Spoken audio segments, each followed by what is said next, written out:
on le disait hier, on l'a dit tout à l'heure en commençant cette émission, le monde sportif aussi, comme d'autres, se mobilise en faveur de ce drame et des victimes de l'attentat d'hier. On le voit encore dans la presse ce matin. Oui, bonjour William, bonjour à tous. Comme le clame l'équipe ce matin à la une, la Ligue 1 est de retour avec au programme un Montpellier OM dont on se pourlèche déjà les babines.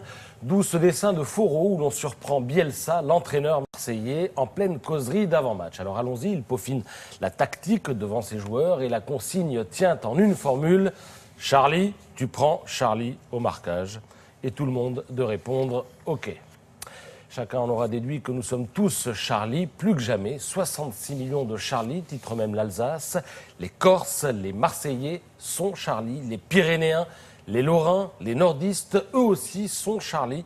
Catho ou athée, hier, chacun était Charlie. La femme est Charlie, l'homme est Charlie. Et dans ce contexte unanime, au moment où l'émotion submerge le pays, au moment où le deuil l'étreint, au moment où il semble fédéré comme jamais, eh bien, il s'aperçoit, le pays, qu'il a un petit problème et que le petit problème porte un nom, la politique, ou plutôt les politiques. Et oui, l'Union nationale, la belle Union nationale, celle dont le président Hollande nous a vendu qu'elle était impérative, celle à laquelle semble avoir adhéré l'opposition, eh bien, elle se déchire déjà, car vous le savez, dimanche, il est question que la France marche silencieusement de Bastille à République, tout cela au nom précisément de la République. Toute la journée d'hier, ça a tergiversé. Faut-il, surtout à gauche, faut-il inviter le Front National? Oui, non, oui, mais, non, mais. Bref, Marine Le Pen a maintenant beau jeu de dénoncer, et à juste titre, que cette unité nationale se construit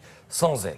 Le propre de l'unité nationale n'est-il pas de s'opérer entre des personnes qui se combattent habituellement? Demande Guillaume Tabar ce matin dans le Figaro. La réponse va de soi, mais apparemment non. Et l'éditorialiste d'exécuter la petite troupe politique en une phrase de chute bien troussée. Alors je vais le citer. Voici donc un PS qui ne veut pas défiler avec le Front National, une UMP qui défilera avec le PS, mais dénonce l'exclusion du Front National, et un Front National qui a beau jeu d'entonner sa rengaine habituelle sur l'UMPS. Est-ce parce que les victimes étaient des caricaturistes professionnels que des responsables politiques se montrent caricaturaux? Fin de citation.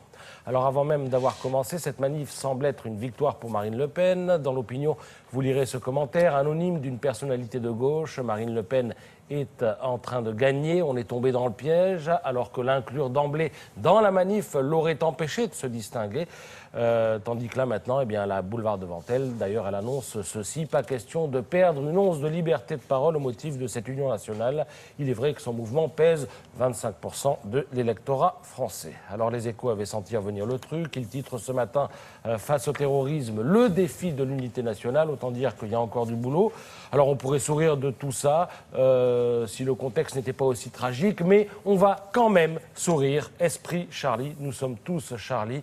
On a commencé par un dessin de presse, eh bien on va terminer par d'autres dessins. Regardez celui de CAC à la une de l'opinion. C'est François Hollande qui reçoit Nicolas Sarkozy hier et qui lui dit merci encore pour cette entrevue. Et l'autre lui dit c'est la moindre des choses, je vous raccompagne. Point d'interrogation.